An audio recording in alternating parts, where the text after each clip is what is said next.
All right, how's everybody doing tonight? If someone could just give me a quick shout out in the chat, let me know that you can hear me. And welcome to Make Comics Fun Again. I thought we would just talk about some great runs of comics tonight.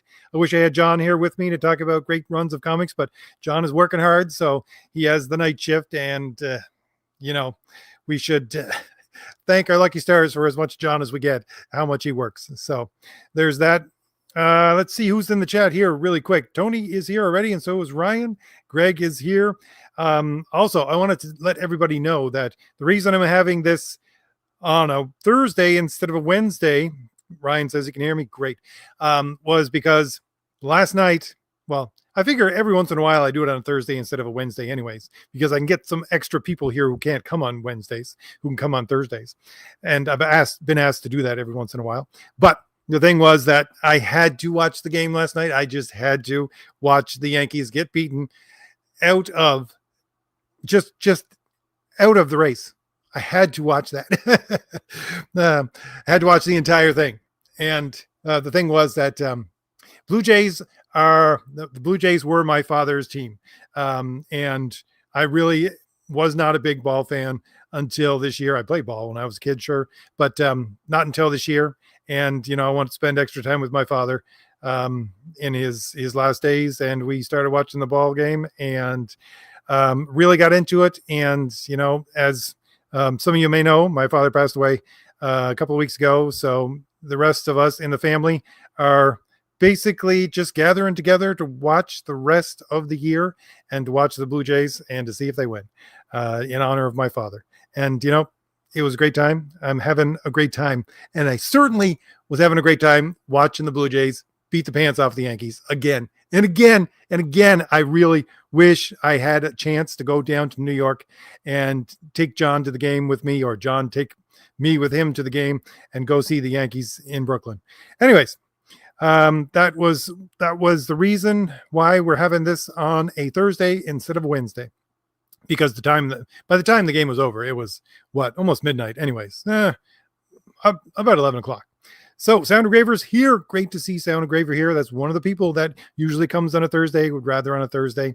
That's why I like to every once in a while do Thursdays. Now let's I want to start with my favorite run of comics, which if you've been around my channel, a lot of you know my favorite run of comics already, but we'll go through it anyways. And then you guys share with me in the comments what your favorite run of comics is. Let's see. Each 1 second. I gotta share screen. My Amish levels of competence with technology here. And we'll go. This is why we have Lady Sif on the thumbnail, because the greatest run of comics culminates in, let's see, where are we?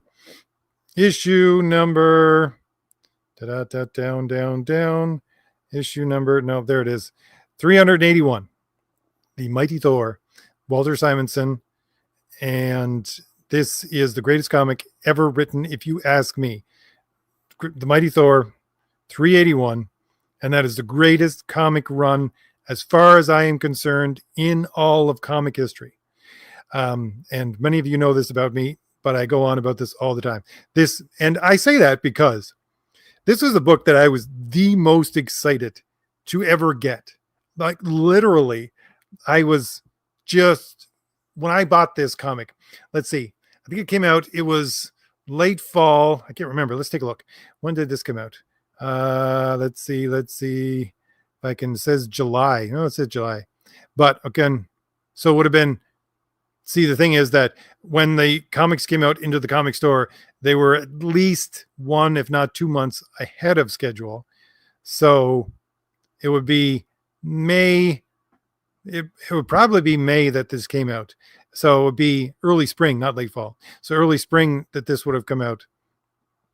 And I remember it was a cold, dark evening, and I got to go into the comic store with my parents. Well, actually, no, I got to go into town with my parents, and then they went their own way to the department store, and I went to the comic store, and I picked up my normal bundle of comics, and I picked up this Thor Destroyer comic right here, and I've been loving this Walter Simonson run as I read it, and I went and bought my comics as quickly as I possibly could, ran back to the car, and it was nighttime. Well, it was dark anyways, but we'll say late evening for that time of year. And the car was open because, yeah, we lived in a town where you didn't lock your car. So anyway, still live in a town like that now. Well, actually, I live in the country. There's nobody here to steal your car. So anyway, but we live in a town like that where you didn't lock your car. So nobody was there. And as I was sitting in the car waiting for my parents to get back, I read this book under the harsh light of the street lamp we were parked under. And I was just so excited to read this book. And when I finished, I was even more excited. This was the end of the arc. And basically the end of Walter Simonson. I think Walter Simonson, I don't know if he does, I think it might be Sal Buscema who does the art for that one for 381. It's 380 was the last Walter Simonson full edition where he did everything, if I remember correctly. But still, I was even more excited when the entire thing ended. Like my skin was crawling in a good way. I just could not contain my excitement when I read this book. So that's why I call this the greatest comic run ever, topped by the greatest comic ever. And again, Walter Simonson is one of the best artists, if you ask me. So that's my take on the greatest comic run ever. Now I have some second place ones, which I might go through if we have some chance, but let's see what else. Let's see who else is here. And just in case anyone who is stumbling across my live streams and don't know what we do here, if you're here in the chat, you can ask me anything you want. Ask me about my other videos. Ask me about my projects. We watched the trailer for Fade to Blue just at the first here.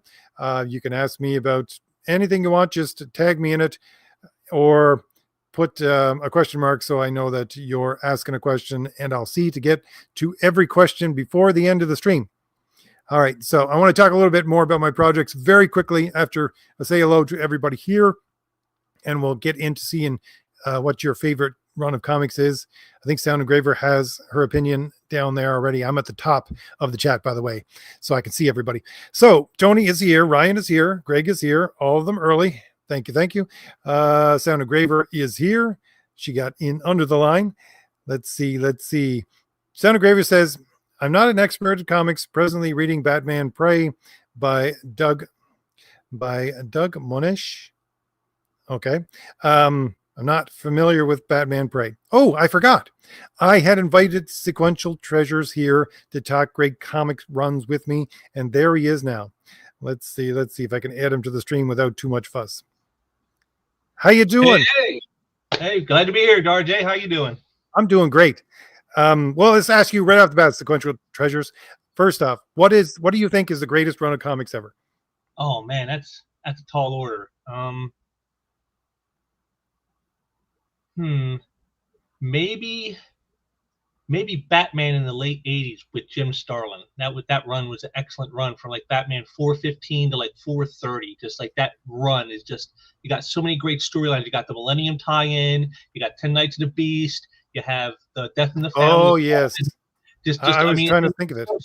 So many great stories. I mean, it launched Batmania, with the movie that came out the next year. I mean, it all preludes that. So I mean, to me, I think that's probably one of the best runs ever. Is like the Jim Starlin written run of Batman in like 1987, 88. Let's see. We have to That'll go be down a little bit here. This is like Batman 415 to 430. Those are the issues that Starlin worked on.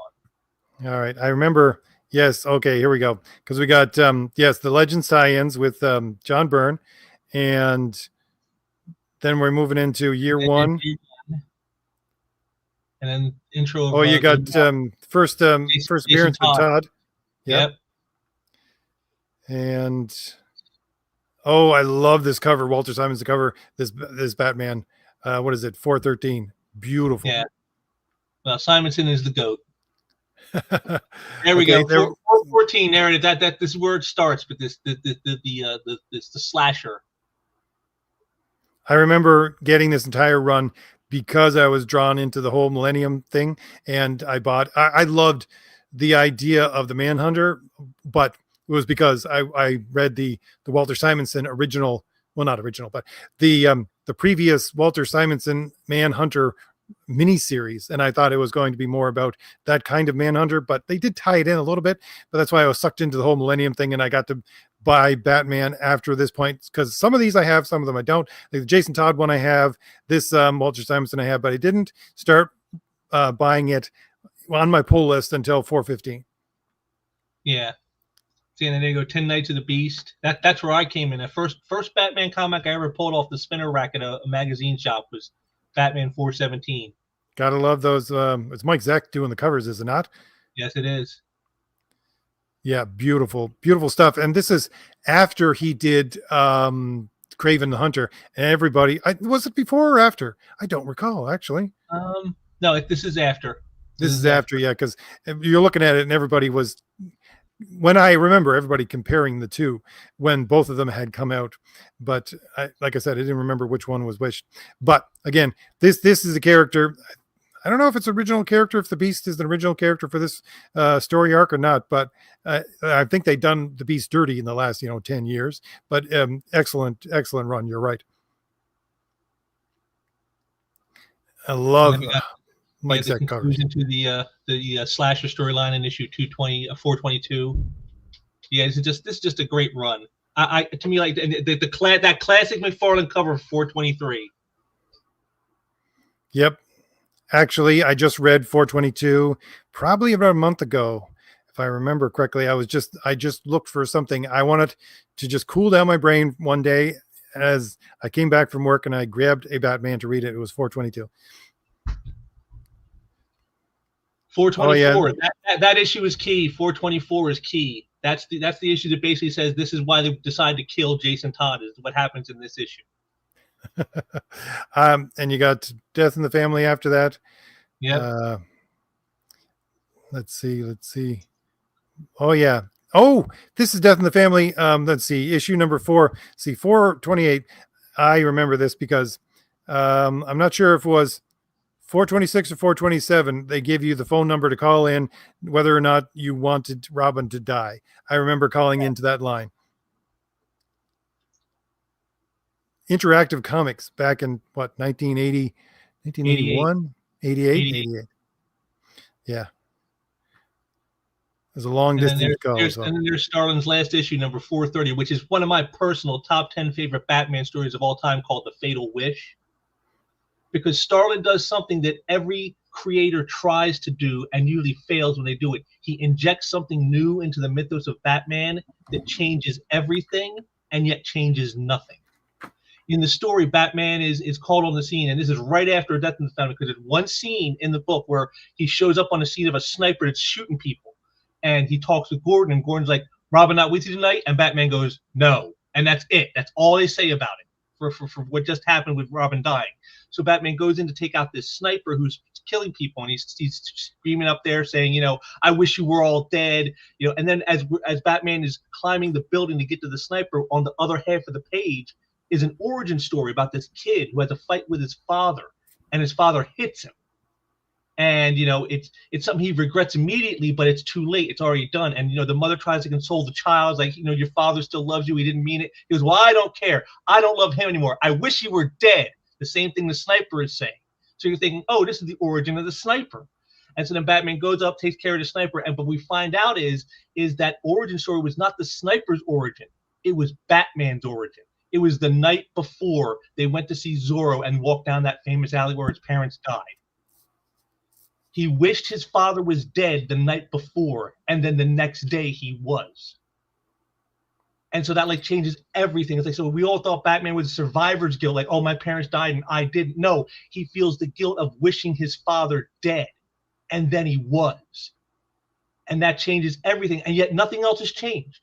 All the stories happened all the way they did before. Nothing else has been altered. There's just a new piece of information injected into the origin, and it changes everything, and yet changes nothing. And it's, so this is why he's so driven.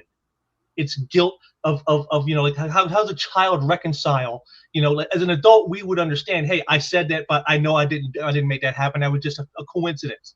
But how does a child reconcile that? And that's what Starlin did in his final story. And I'm like, wow, what a great story. It reminded me of what Alan Moore did on Swamp Thing, where like he injected new information and changed everything, but changed nothing. And that's what Starlin did here. And it's like, it's just a masterclass. So Batman 430, I think, like out of all the whole run, I think that last issue was like his best one that he did. And it was like, wow, it blew my mind when I read it. I'm going to take a look.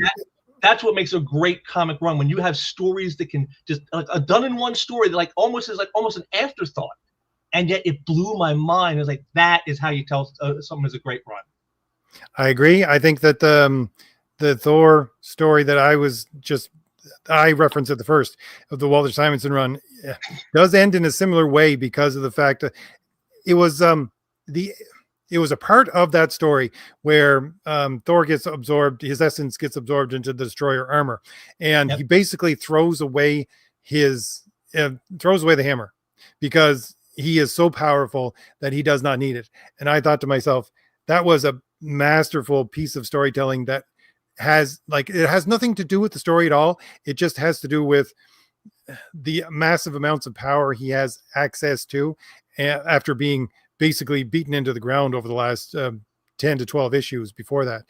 I thought to myself, little details like that really make a story, I don't know, go above and beyond. Anyways, I want to take a look, see at the chat of what their favorite runs. Tony says that Walter Simonson's Manhunter was a great run. Jewel also talks about Tasame's Superman and Jeff John's Green Lantern. Yep. We'll see if we can bring some of those up in a little bit. If Jewel, if you have issue numbers, that would be helpful, or years, because I would pull them up in the background. Let's see. Ryan says, RJ, we have a natural disgust response to blood, gore, explicit sexual and extreme violence. Do you think adding these elements is what hurt comics both sales for both mainstream and indie? Well, that's an interesting thing, Ryan, because right now, again, trying desperately still to get Crom the Destroyer out, I think what I'm going to do with that is that since we have, well, I had to, unfortunately, just bear with me, sequential. Unfortunately, what we had to do was the first artist who was supposed to do chapter 1 had to, for personal reasons, give up the project halfway through. So we did chapter 2 with the new artist and then started chapter 3. But then I had to go back because he couldn't finish chapter 1 with the new artist and do the rest of chapter 1. And the thing is, I want to actually get chapter 1 out there and possibly put it out there for everybody, not digitally, but online, so that everybody can read it and, have it completely done, so that we have the, inks, everything, colors, and the lettering done for everything, so that we have the entire thing done. And you can see that, yes, we're working on it, and we'll still get out the entire graphic novel to you as soon as possible. But my point in saying that is that in editing those pages for Crom the Destroyer, I try to put it into the basic genre of Marvel's Conan from 1980, which doesn't, believe it or not, for a Conan book, doesn't have blood in it. You can see every once in a while there's a splatter of something, but it's not red, it's black. And usually there's strike. So not every time, but usually there's strike points and things like that. So there's not a lot of blood in Conan. So I would agree with that. I try to make my books for all ages, and too much blood and gore, that's something that a lot of people put out because of a lot of people are trying to imitate the extreme 90s. I'm trying to do the great 80s, quite honestly. And yeah, I think that extreme gore and everything else does chip away at your audience at the very least. Tony Well, says, my thoughts on it are like this. It depends on what it is you're trying to do. Like, for example, with a character like Conan, yes, you should definitely have the gore and the violence in there because that's his world. His world is one of violence. So you would expect to see some graphic nature stuff in there. But if it's more something that you're aiming at a younger audience, like, or an all audiences type of thing, then no, you definitely don't want that in there because that will just drive away certain sects of the audience, that will alienate certain people, and that's not what you want. That's again kind of looking at the more modern stuff with what they've injected so many sexual themes and political themes that are meant to divide. And it's like, if your intention is to create an all ages sort of mass audience appeal property, then you need to reflect that in how you approach the story. If you don't, exactly. you're just going to alienate sections of the audience that you're trying to bring in, and you're never going to succeed. And that's what we see today, is too much of that. And so I agree with him that yes, it has hurt the mainstream and the indies a bit. But again, it just depends on what it is you're going for. If you're going for a more mature type of character like a Conan, or like a Punisher, then it's fine to have that in there because that's expected as part of their world. But if you're doing something like like Superman or Spider-Man, you probably don't want that in there because that's not what their world is about. That's one of the things we talked about last week, sort of, when we were talking about Batman, was I was asking everybody what their favorite Batman version was. And most people said Batman the animated series. But the thing was that I think, well, certainly after making comics myself, I love the limitations placed on you when you make comics. I think limitations and trying to find way around those limitations make you more creative. And I thought that, in that Batman animated series, they had massive limitations because they wanted to appeal to a younger audience. And it made that show great. Yeah. Working around those little things. And there is a movie, I can't remember, it's a black and white movie. It's called Kidnapped or something like that. And a lot of the older stuff in the film noir, they don't put they show you violence and they show you the result of violence, but they don't show you the violence itself. There was a I think it was in Kidnapped, where there was this woman who had been kidnapped, and basically the kidnapper came into the room where she was, and there was a struggle, and you saw the struggle a little bit as it was shadows under the door because he closed the door behind him. But there was a dog furiously trying to get into the door because he heard someone being attacked. And that was their attempt to show you, without showing you, the extreme violence that was going on behind that door. Those limitations, I love it when artists do things like that to subvert your expectations in that way in order to show you the gruesomeness of humanity without having to put it on full display. Well, that's kind of the thing of like the Comics Code, for example. Everyone says what a hindrance it was, and if you're talking about just pure, freedom, yes, it was a hindrance. But what the Comics Code did is it forced creators to be creative. How do we say it without just saying it? How do we show it without just showing it? And one of the examples I like is there's one I saw I think it was in a documentary in 2004 about comics, and they talked about this issue of Nick Fury Agent of S.H.I.E.L.D. done by the great Jim Steranko. And he had this scene where he had this moment where him and the contestant were going to get a little something going. And in the final panel, there's like a close embrace of them, and like you can see, you know what it means. And it was told, no, you can't show that. You have to change it. So the last panel was changed to show a gun jammed in its holster. And it's like, that was way more suggestive than what the actual panel that Steranko actually did the first time showed.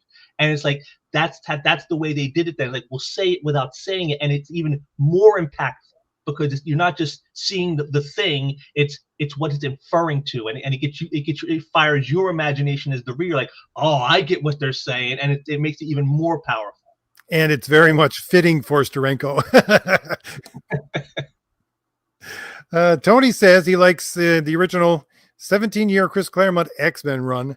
Yeah, one of the greatest runs of comics. I agree. Well, the whole 17 years, I don't think is a great run. I mean, there's some lagging and there's some stuff that Claremont, some of his verboseness, some of his excesses. But like for me, I love the X-Men run when they call it the Australian adventure from like issues 229 to 253 when they're working down in Australia. There's sort of like a black ops team because everyone thinks the X-Men are dead and that they're still out there fighting the good fight, and I like that storyline. So I definitely agree. There was definitely some really great stuff in Claremont's run. I don't know. Let me look here.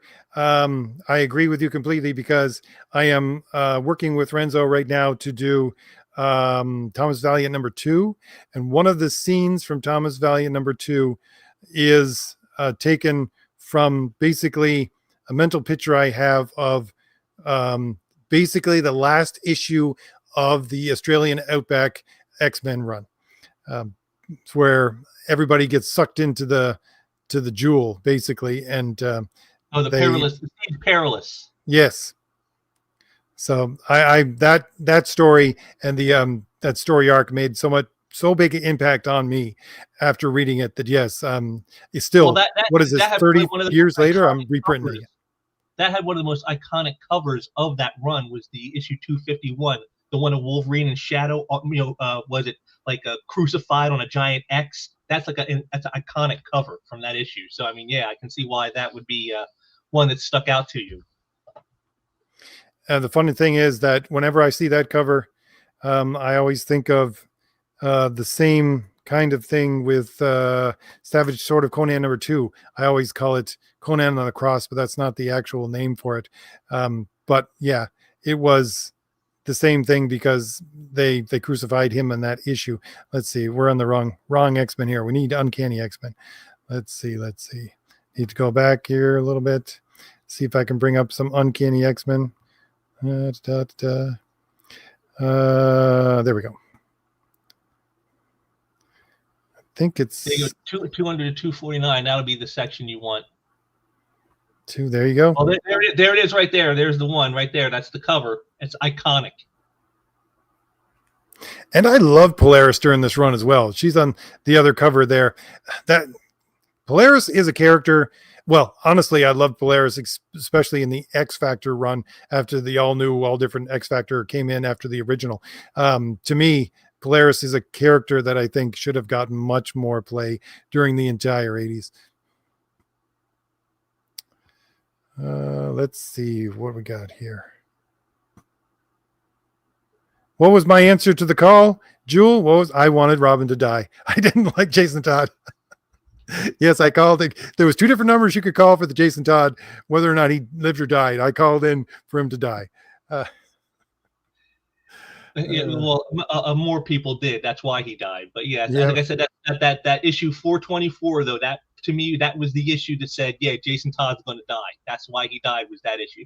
If you've never read that issue, folks, if you never read Batman 424, read it.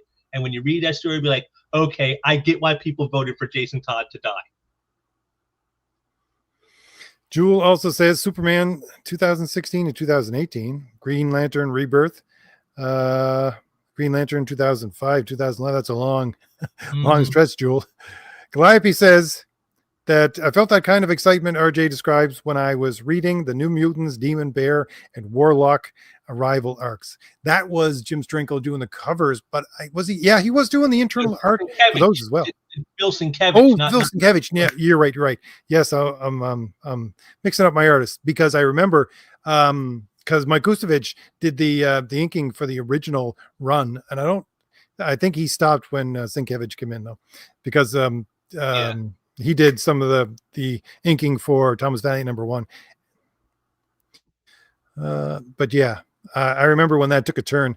I always tell the story of the fact that I bought New Mutants not from issue #1. My brother bought it from issue #1, and I was a kid, and everybody, like my mother had gathered everybody around, like all the kids, because we had a big lawn.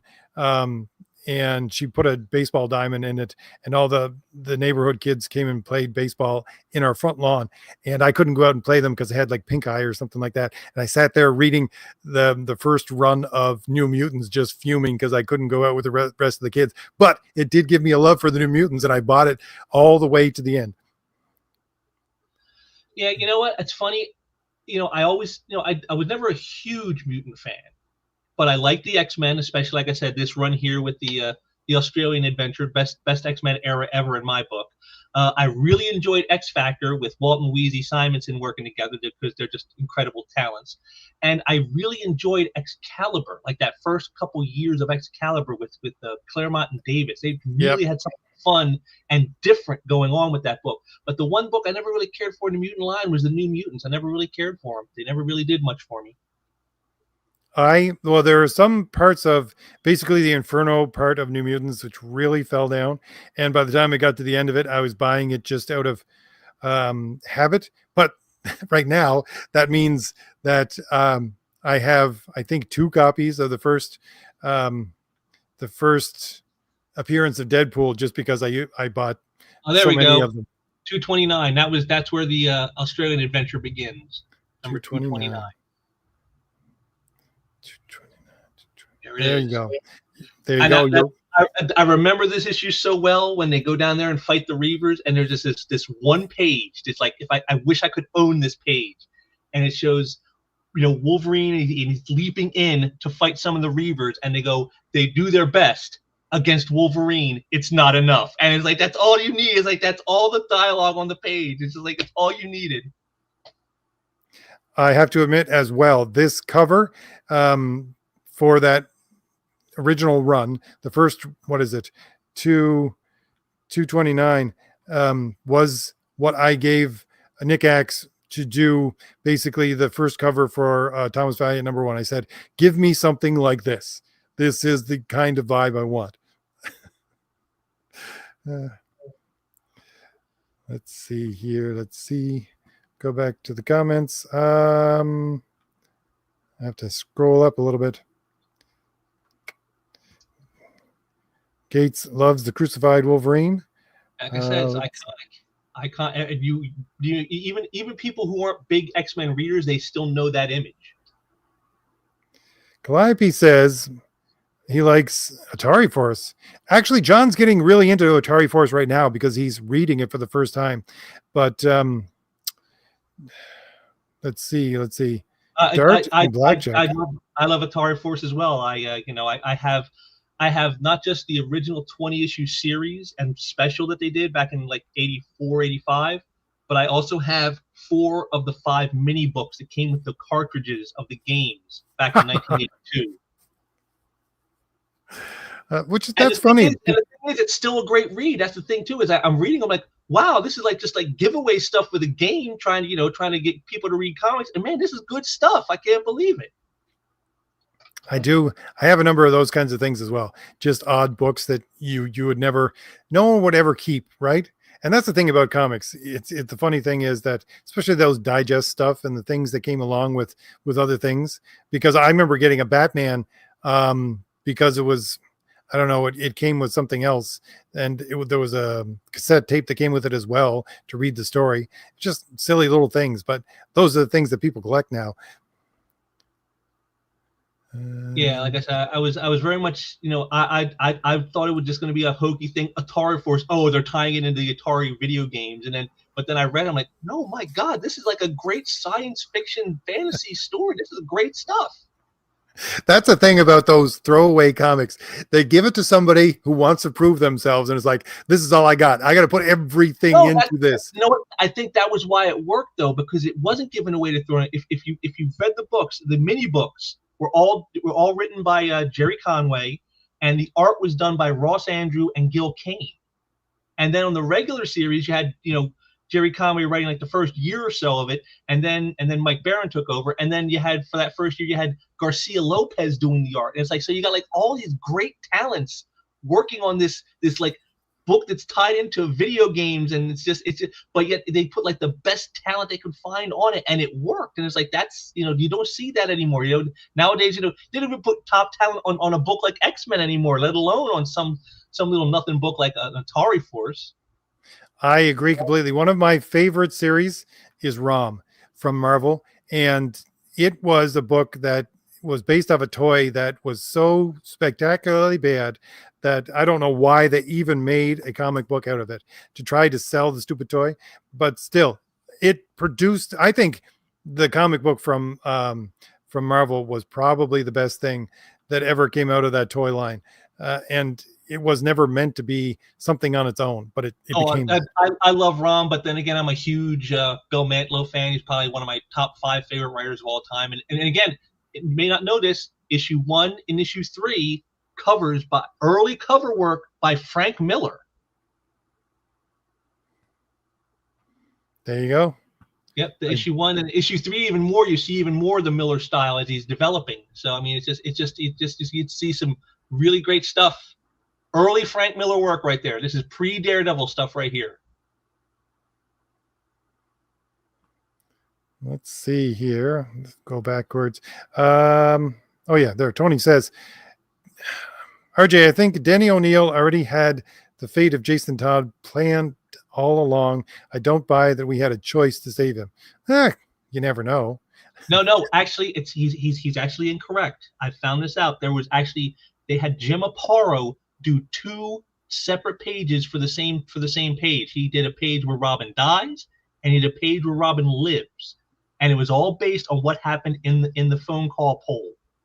So they had actually done 2 different endings of how it was going to go for Robin, one where he survives and one where he doesn't. And then when the call came in and it was the votes said to kill him, that's what they went with. So actually, maybe Denny did want to kill him. I don't know. We'll never know. You know, Denny's no longer with us to ask. But I do know that they did do artwork for both possibilities, so that no matter which way the poll went, they had the art ready for the issue. And so that's actually, yes. So Tony, yes, they actually did plan this, and they planned it so no matter what the poll said, they had the artwork ready to tell that story. So no, I don't think it was a case of they knew they were going to kill him. If they were hedging their bets more than anything else. Jules says he thinks Frank Miller is a DEI hire. Well, I would disagree with that, just because, well, again, this would be a story from Frank Miller, so take it for what it's worth. But I think Frank Miller put his dues in, because the story he tells was that he lived in, I think it was upstate, no, it was part of Vermont, and he basically would travel down to New York almost every week or every second week to visit Neil Adams, because Neil Adams, basically, he ran into him at one point and showed him his stuff, and he says, this is no good, this is no good, this is no good. And he basically showed up at his door with the revisions, and he said, come on in, kid, and I'll tell you what's wrong with your art. And he kept on going back to his house and going back to his house, and Adams would let him in the door and redraw his art for him, so that he would, become a better artist. And he did that for months and months, until he became proficient enough to actually get his foot in the door. Now, to me, you might not like Frank Miller art, but he put his dues in to try to be the best artist that he could and learn from the best, because at that time, Adams was one of the top tier artists out there. So I just agree with you, Joel. Michael says Hasbro hired writers for Marvel Comics to write the story for the original Transformer TV show back in 1984. Oh, that's not a surprise to me. I mean, again, if you've looked into stuff like I have, and like, for example, one of my favorite cartoons of all time is Thundarr the Barbarian. and if you watch closely at the end credits, you see Jack Kirby's name, you see Rick Hoberg's name, you see Alex Toth's name, you see Steve Gerber's name, you see Martin Pasco's name. I mean, all these guys came out of comics, and yet they were doing the TV series for the animated stuff. So it's not a surprise to me that that they would poach comic talent to write, for cartoon series, because they've been doing that forever. Do you remember a cartoon called Rocket Robin Hood? No, that one. I don't know that one. It came out about the same time as, I think it might have been the same studio as Thundarr, but maybe a little bit before it. But Ryan, Gates of Marvel, ironically enough, says his favorite run of the 80s has to be the Marv Wolfman, George Perez collaboration on the new Teen Titans. Let's see. The apogee of his period being the DC Marvel one-shot featuring the Titans and X-Men. Yep. I love the Teen Titans, although I didn't buy these at the time. My brother was buying them all at the time. And I was crushed about 10 years ago. I tried to get back. No, it was probably about 8 years ago. I tried to get back into comics, went into my comic store and found the entire run of Marv Wolfman and George Perez Teen Titans in the dollar bin. And I was like, you people do not know what good comics are, quite honestly.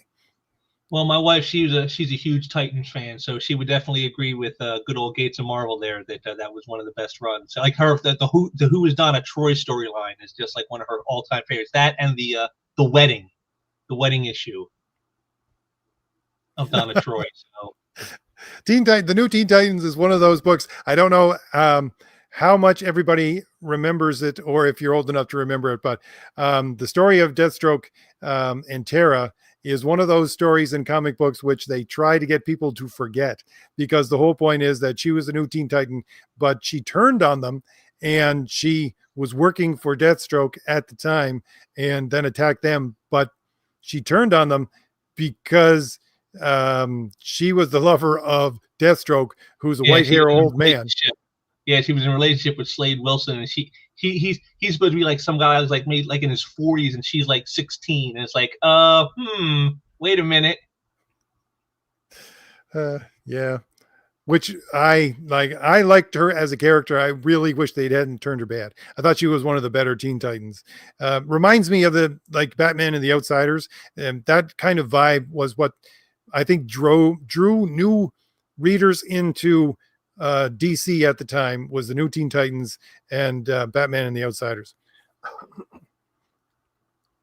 Yeah, that the whole thing with Deathstroke and Terror. I mean, that's what I'm talking about. Like when I was saying how, like, injecting certain themes, like this is the kind of thing, like they didn't really focus on that too much. So like you kind of can like side skirt it. You didn't really notice it. You didn't pay much attention because they didn't like emphasize stuff like he was saying, like injecting, lots of explicit content. If they'd have done it today, they'd probably been explicit about it. That's the thing. Back then, they weren't explicit. It's kind of like almost like it was there, but you didn't really talk about it. It kind of reminds me of the original Nightmare on Elm Street with Freddy Krueger.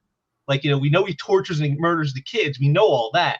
But there's like the hint that he's doing something else besides, like before he kills them, he does something with them. And it's like they never explicitly say it, but you kind of have it in a buzzing in the background. Is he really doing that? Is that really what's happening? Is that why he's killing them, so they can't talk?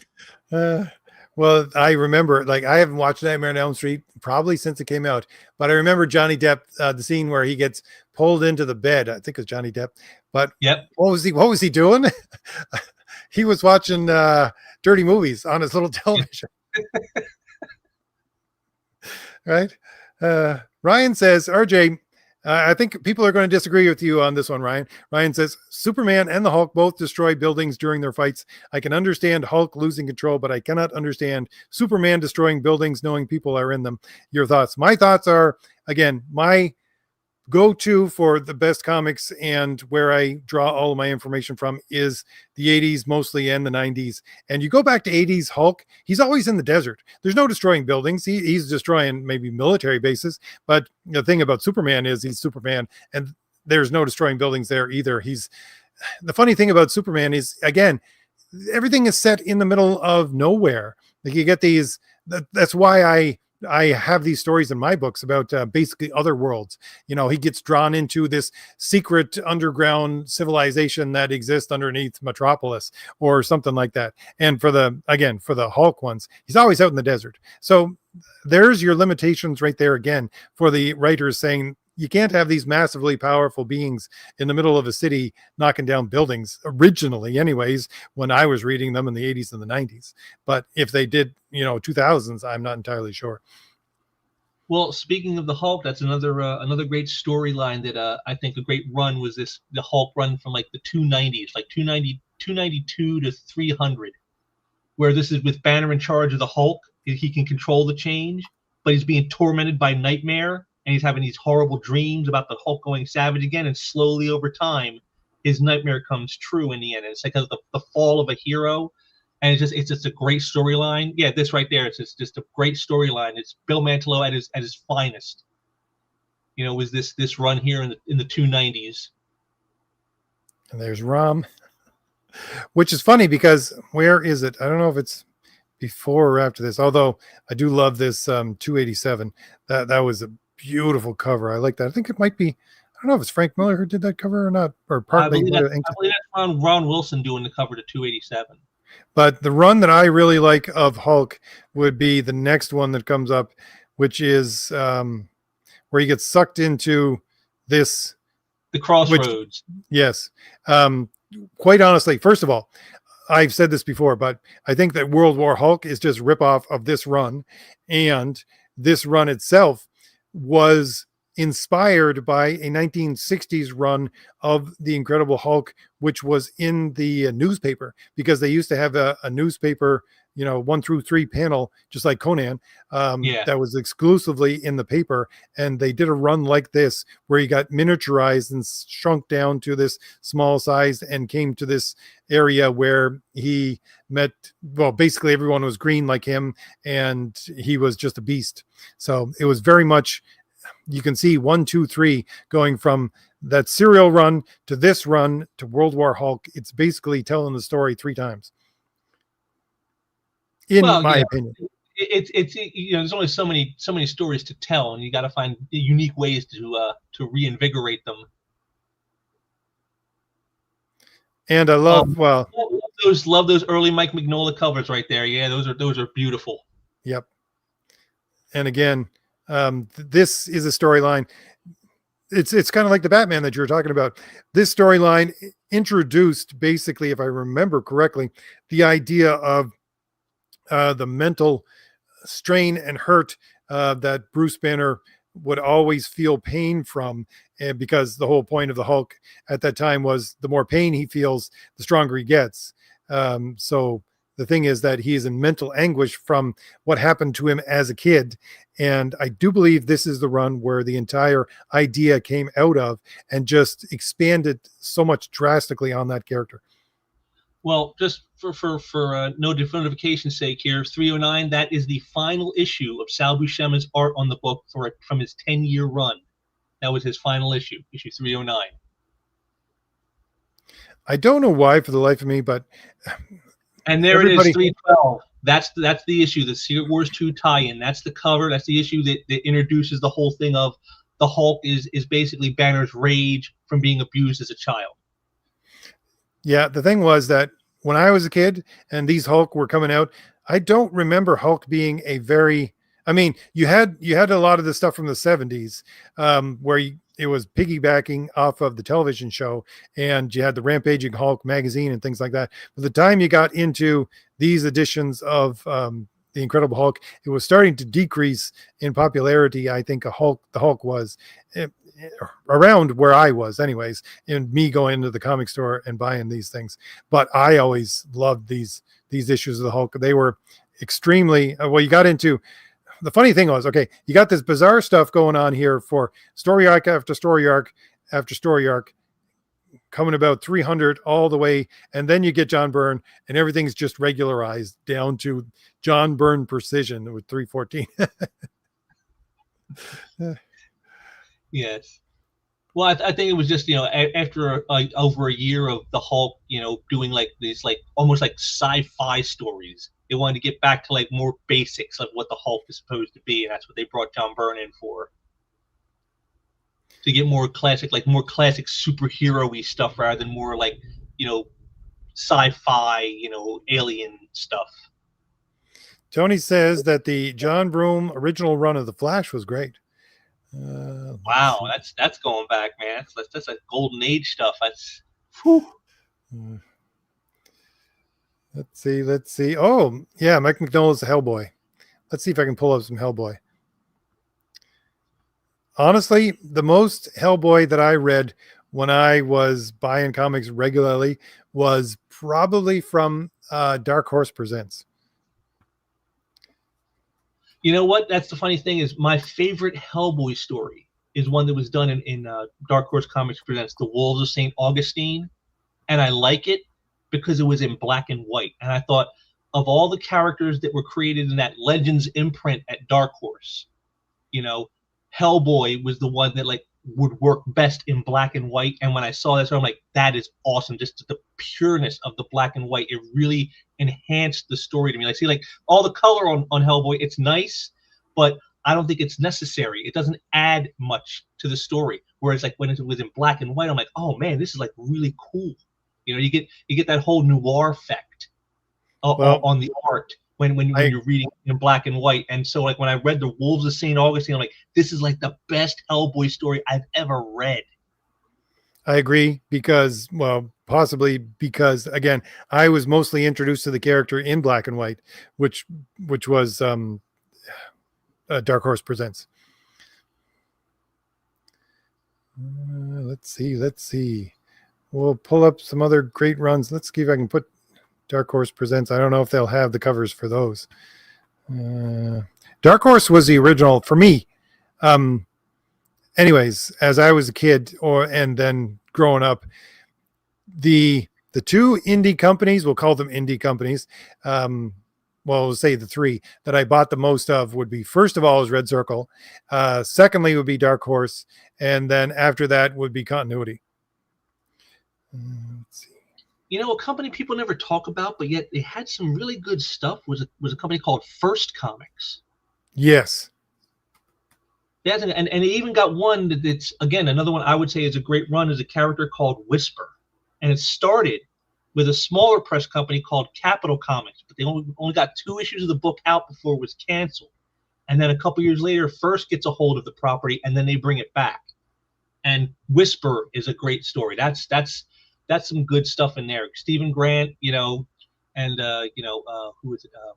It was Rich Larson was the first artist, but then it also brought us Norm Brayfogle to the fore, because he came on the series on issue number 3, I think, of the regular series, and he did like a 12-issue run on that before he did Batman. And so it's just really put him on the map with Whisper. And it's like I've read that recently, and it's like, wow, this is amazing stuff.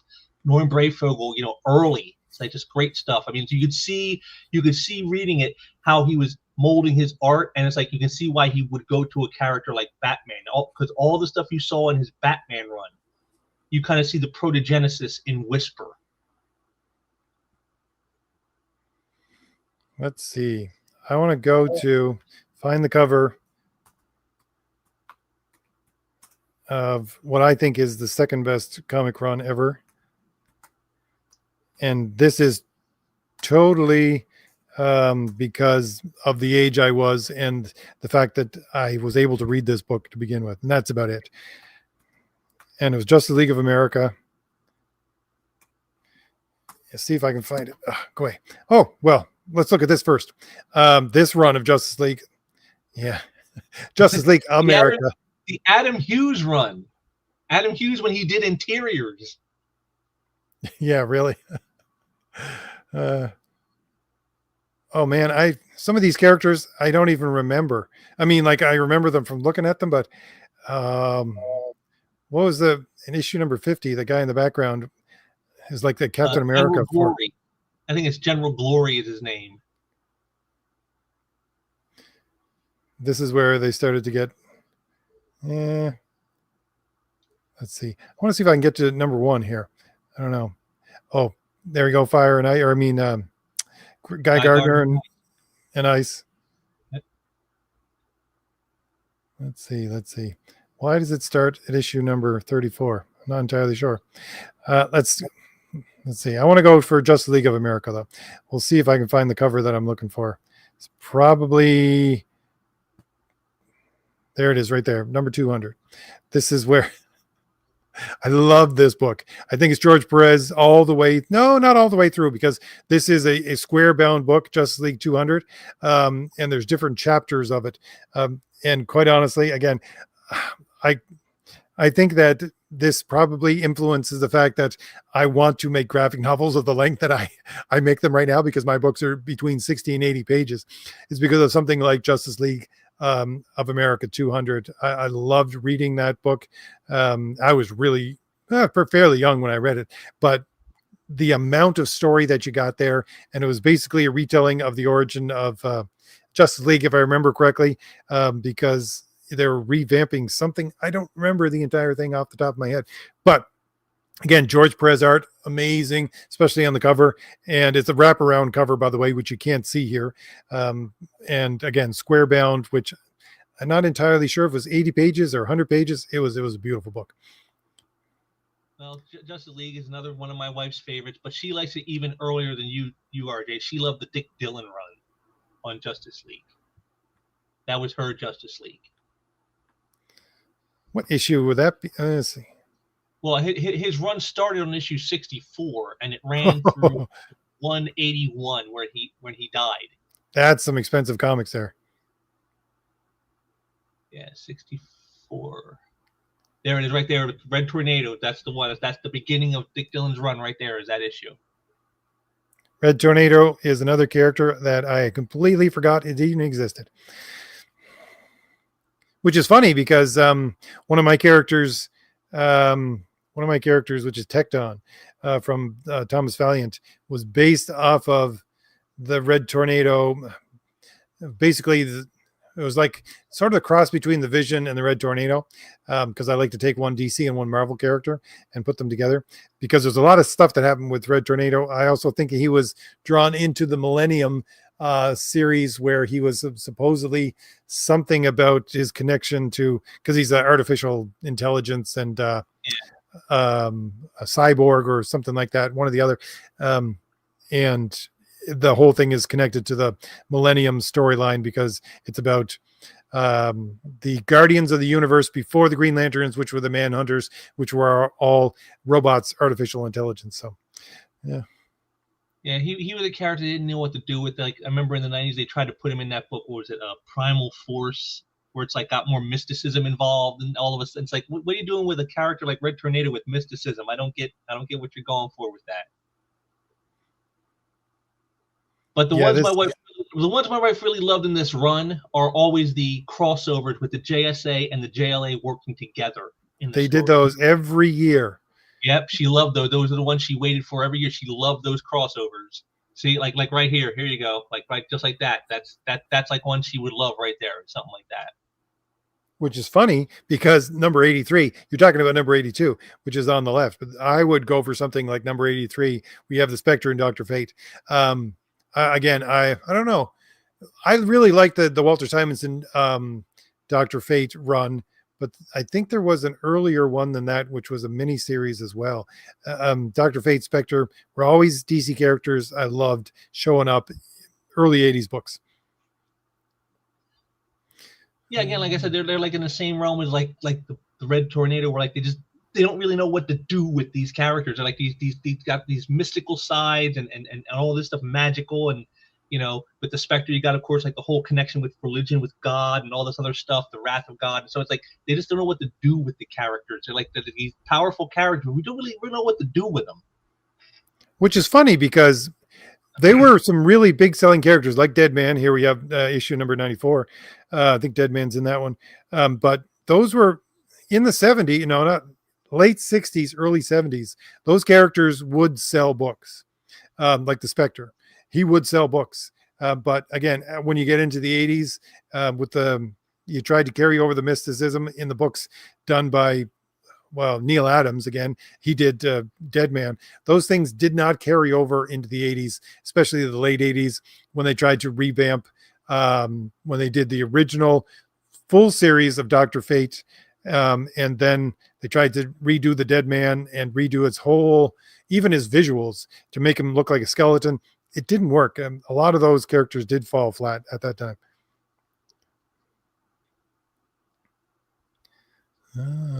Hit the end there. All right, let's see what we have in the comments here. I'm falling behind a little bit. Scrolling down. Sorry if I missed anybody's questions. I think this is where I was. Tony says, I thought the original Gardner Fox, John Broome Golden Age Flash run. We saw that one already, because I said it's like, wow, that's like the Golden Age. That's going way back. Okay, let's see. Tony also says the original Bill Finger 87 issue Golden Age run of Batman was great. That's going far, a little too far back for my memory, that's for sure.